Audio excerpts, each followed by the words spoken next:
Hi guys! Kain tayo guys ng adobong pusit. Pag nandito tayo sa isla, makakakain tayo ng fresh na pusit. Fresh. Con nó ra bên chị để coi nào mấy. Nami na sili, makaon ko sili ya. Con nó ra. Wala man nila misa guys, kaya dito na lang to sa ano. Dati na may upuan. Ang sarap. Con ra bên chị đi. Nye, kaon na to. Con là chị để coi. Kain na din ako. Ang ha. Con nó ra bên chị đi. Nó, con này Ba't đó. yun? Sarap na lang, sili. Sarap. Ngayon guys, oh, ang itim-itim ng ano. Yung ata niya. Tapos,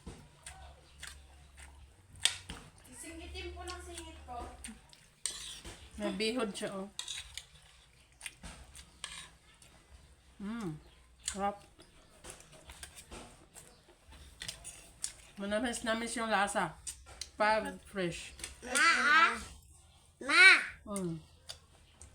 Ang taon na. Buka. Sarap.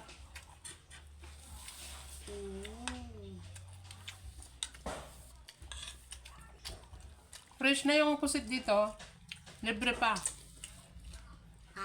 Libre. Po, 200 sa kilo. Pag hindi libre, 250 lang yung kilo.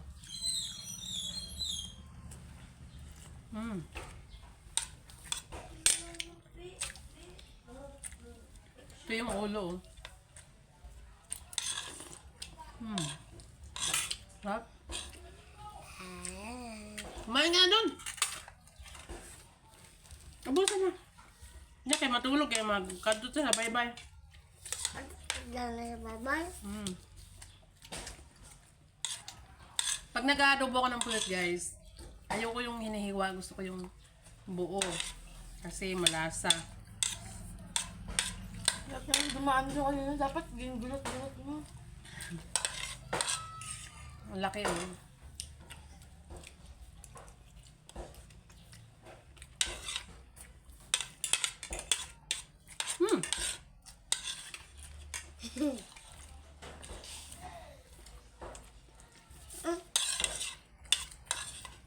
Dami.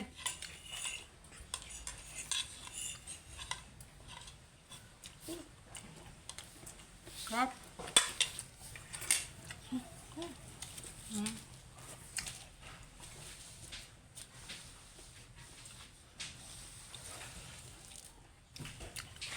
Sarap kasi ano yung may bihod.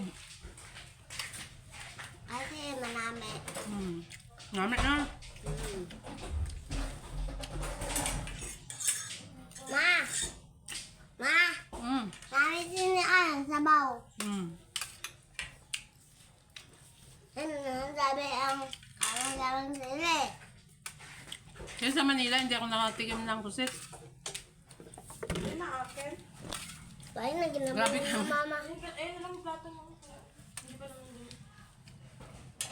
Asan yung akin? Eh, nakapag-flash ka na. Hindi na ang kaon. Naman, din pa ka-okay. Hakagulot na.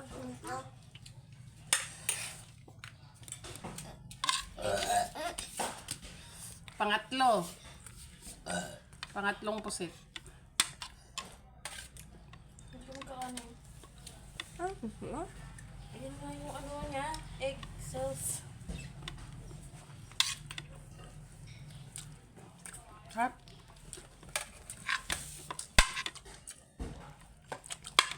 Masarap yung kanina yung malaki.